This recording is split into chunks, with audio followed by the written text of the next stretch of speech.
उत्सव का हर्ष मन में रखते समय ही इस पूरे कोरोना की कालावधि में उस बीमारी के कारण अथवा इस विशिष्ट परिस्थिति में अन्य कारणों से भी जो बंधु विदा हो गए दुनिया से, उनके स्मरण का विषाद भी है।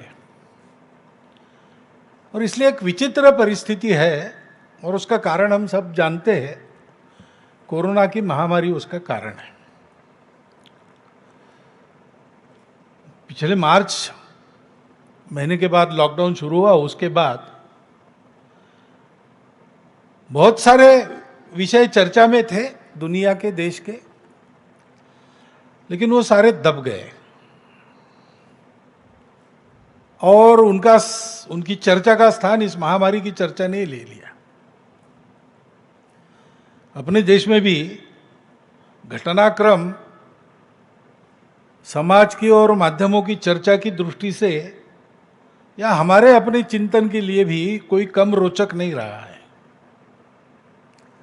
विजयादशमी के पहले ही 370 प्रभावहीन हो गया, संसद में उसकी पूरी प्रक्रिया हुई। बाद में विजयादशमी के बाद 9 नवंबर को सुप्रीम कोर्ट का असंदिग्ध निर्णय राम जन्मभूमि के बारे में आया और एक इतिहास बना। एक मत से निर्णय था, सारे देश ने स्वीकार किया और बहुत सुंदर वातावरण में समझदारी के साथ, संयम के साथ समाज ने उसको स्वीकार किया।